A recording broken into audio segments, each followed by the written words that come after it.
News. August 1 నాటికి Muchumarri project నుంచి నీటిని విడుదల చేసేందుకు సిద్ధంగా ఉండాలని అధికారుల్ని ఆదేశించారు సీఎం చంద్రబాబు. పోలవరం సహా రాష్ట్రంలోని ప్రాధాన్య నీటి ప్రాజెక్టుల పురోగతిపై అమరావతిలో సమీక్ష నిర్వహించారు ముఖ్యమంత్రి. పోలవరం పనులు జరుగుతున్న తీరును వర్చువల్ ఇన్స్పెక్షన్ ద్వారా పరిశీలించారు. ఈ వారం 15,000 క్యూబిక్ మీటర్ల వరకు స్పిల్వే, స్టిల్లింగ్ బేసిన్ కాంక్రీట్ పనులు పూర్తయినట్లు ముఖ్యమంత్రికి వివరించారు అధికారులు. పోలవరం ప్రాజెక్టు నిర్మాణ పనులపై రాజ్యసభలో కేంద్ర ప్రభుత్వాన్ని కాంగ్రెస్, వైసీపీ ఎంపీలు నిలదీశారు. నిర్మాణ పనులు ఏ దశలో ఉన్నాయి, ఎప్పటికీ పూర్తవుతాయని ప్రశ్నించారు KVP Ramachandra Rao, Digvijay Singh. Revised estimations కు ప్రాజెక్ట్ అథారిటీ ఆమోదం ఉందా అని విజయసాయిరెడ్డి అడిగారు. వీటికి బదులిచ్చిన మంత్రి సంజయ్ బల్వాన్ 16,000 కోట్లకు ఆమోదం ఉందని, ఆ తర్వాత రివైజ్డ్ ఎస్టిమేషన్ రాలేదని తెలిపారు. నీతి ఆయోగ్ సిఫార్సుల మేరకే పోలవరం ప్రాజెక్టు పనుల్ని ఏపీకి అప్పగించామన్నారు. అక్టోబర్ 2 నుంచి ఆంధ్రప్రదేశ్లో 200 సెంటర్లలో ఎన్టీఆర్ క్యాంటీన్లు ప్రారంభించేలా ఏర్పాట్లు చేయాలని అధికారుల్ని ఆదేశించారు ముఖ్యమంత్రి చంద్రబాబు. ఎన్టీఆర్ క్యాంటీన్ల ఏర్పాట్లపై మంత్రులు, అధికారులతో అమరావతిలో ఆయన సమీక్ష నిర్వహించారు. క్యాంటీన్ల ఏర్పాటు కోసం ఎన్టీఆర్ క్యాంటీన్ ఫౌండేషన్ ఏర్పాటు చేయాలని, తిరుమల అన్నదానం తరహాలో విరాళాలు సేకరించాలని అధికారులకు సీఎం సూచించారు.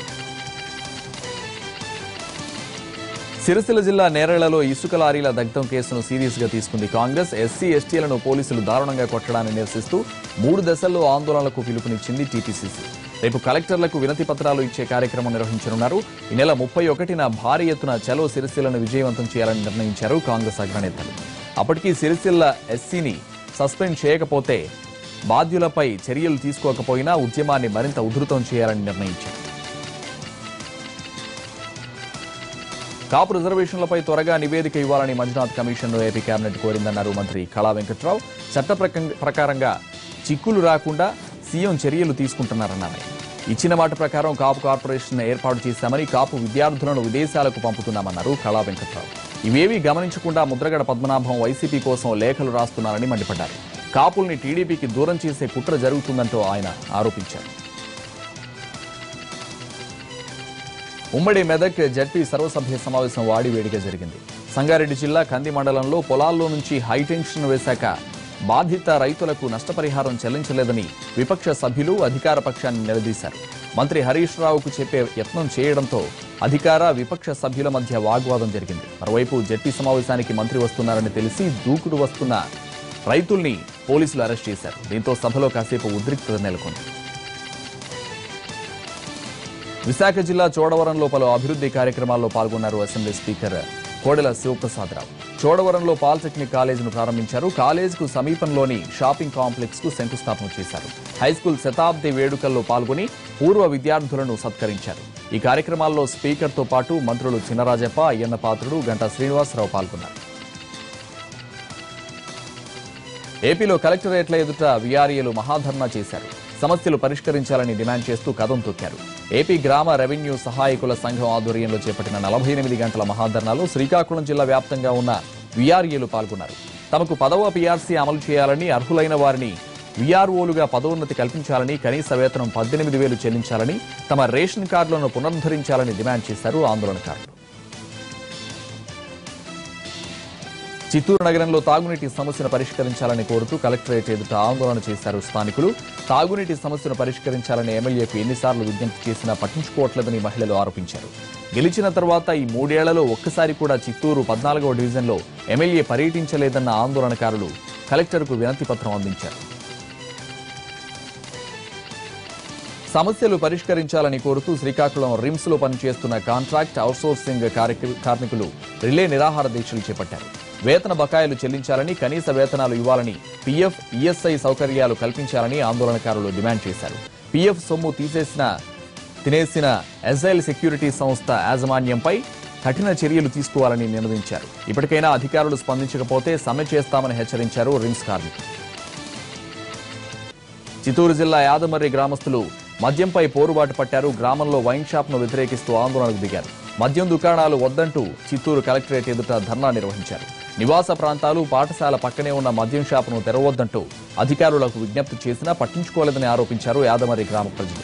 వైన్ షాపును తొలగించకపోతే తామే ధ్వంసం చేస్తామంటూ హెచ్చరించారు మహిళలు. ఖమ్మంలో గ్రానైట్ కార్మికులు భారీ బైక్ ర్యాలీ చేశారు. గ్రానైట్ ఇండస్ట్రీపై జీఎస్టీ 28% 5% తగ్గించాలని డిమాండ్ చేశారు ఆందోళనకారులు. పన్నుపోటుతో గ్రానైట్ యాజమాన్యాలు కార్మికులు రోడ్డును పడే ప్రమాదం ఉందంటూ ఆవేదన వ్యక్తం చేశారు. కేంద్ర ప్రభుత్వం సానుకూలంగా స్పందించకపోతే ఆందోళనను మరింత ఉధృతం చేస్తామని హెచ్చరించారు గ్రానైట్ కార్మికులు. సికింద్రాబాద్ గాంధీ ఆసుపత్రిలో మాతా శిశు మరణాలు తగ్గించేందుకు లేబర్ వార్డ్ ఆవరణలో మృత్యుంజయ హోమం నిర్వహించారు. వేద పండితుల మంత్రోచ్చరణల మధ్య 4 గంటల పాటు జరిగిన హోమంలో వైద్య సిబ్బంది, ప్రొఫెసర్లు, వైద్య విద్యార్థులు పాల్గొన్నారు. లేబర్ వార్డులో గర్భిణీలకు కార్పొరేట్ స్థాయిలో వైద్యం అందిస్తున్నామని, ప్రసవాల సంఖ్య గణనీయంగా పెరుగుతుందని తెలిపారు గైనిక్ విభాగాధిపతి డాక్టర్ అనుపమ. ఖమ్మంలోని భక్తరామదాసు కళాక్షేత్రంలో తెలంగాణ రాష్ట్ర స్థాయి నాటకాలు ఘనంగా ప్రారంభమయ్యాయి. కలెక్టర్ లోకేష్ కుమార్ ఈ నాటక ఉత్సవాలను ప్రారంభించారు. వారం పాటు ఇవి జరుగుతున్నాయి. అయితే తొలి రోజు నాటకాలను భారీ సంఖ్యలో అభిమానులు చూశారు. తెలంగాణ సర్కార్ కళల్ని ప్రోత్సహిస్తోందన్నారు ఖమ్మం కలెక్టర్ లోకేష్ కుమార్.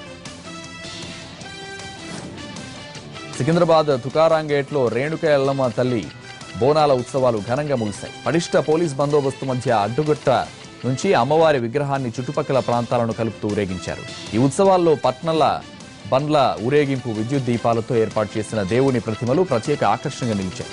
రేణుక ఎల్లమ్మ తల్లిని మంత్రి పద్మారావు, ఎమ్మెల్యే సాయన్న, వేలాది మంది భక్తులు దర్శించుకున్నారు. కరీంనగర్ జిల్లా బ్రాహ్మణపల్లిలో తమ్ముని భార్యను వివస్త్ర చేశాడు బావ. ఫోటోలు, వీడియోలు తీసి సోషల్ మీడియాలో పెడతానని బెదిరించాడు. ఇదంతా అత్తమామల ఎదురుగానే జరుగుతున్నా పెద్ద కొడుకును పల్లెత్తు మాట అనలేదు. ఈ నెల 2వ తేదీన జరిగిన ఘటనపై ఫిర్యాదు చేసినా వేడవంక పోలీసులు పట్టించుకోలేదని ఆరోపిస్తూ హెచ్ఆర్సీని ఆశ్రయించింది బాధితురాలు. దీంతో సెప్టెంబర్ 25వ తేదీలోగా పూర్తిస్థాయి నివేదిక ఇవ్వాలని కరీంనగర్ పోలీస్ కమిషనర్ను ఆదేశించింది హెచ్ఆర్సీ. ఈ కేసులో ప్రధాన నిందితుడు భూమిరెడ్డితో పాటు బాధితురాలి అత్తమామలైన గోపాల్రెడ్డి, ప్రమీలపై కేసు పెట్టామన్నారు వేణవంక పోలీసులు. ఈ నెల 3వ తేదీన బాధితురాలు ఫిర్యాదు చేసిందని, అదే రోజు ప్రధాన నిందితుడిపై నిర్భయ యాక్ట్ కింద కేసు నమోదు చేశామన్నారు. జూలై 4వ తేదీన విచారణకు రావాలని నోటీసులు ఇచ్చినా పట్టించుకోకపోవడంతో 8న అరెస్ట్ చేశామని చెప్పారు. భూమిరెడ్డి, గోపాల్రెడ్డి, ప్రమీల జ్యుడిషియల్ రిమాండ్లో ఉన్నారని, భూమిరెడ్డి భార్య కవితను అరెస్ట్ చేయాల్సి ఉందన్నారు.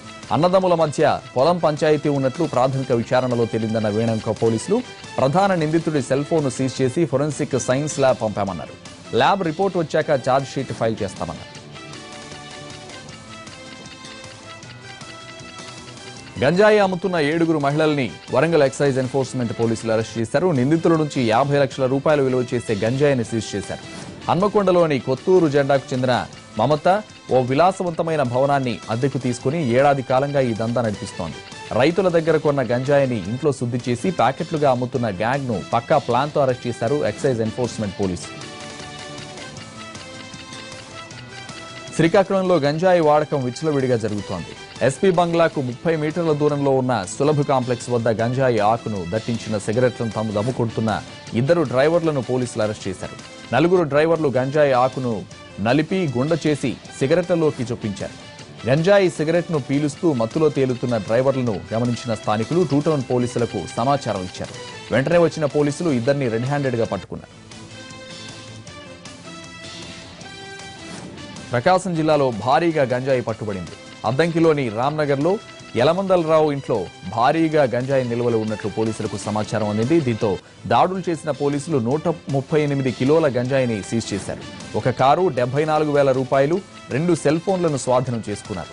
నిందితుడు యలమందలరావును కస్టడీకి తీసుకుని విచారిస్తున్నారు. విజయనగరం జిల్లా పార్వతీపురం పట్టణంలోని గోపాలపురం కాలనీలో గుట్కా తయారీ కేంద్రంపై పోలీసులు కొరడా జలిపించారు. గుట్కా తయారీ కేంద్రంలోని యంత్రంతో పాటు రా మెటీరియల్ ను స్వాధీనం చేసుకున్నారు. ఈ కేసులో నిందితుడు నరేంద్రను అరెస్ట్ చేశారు. సీజ్ చేసిన గుట్కా విలువ 5 లక్షల రూపాయలు ఉంటుందని అంచనా వేశారు.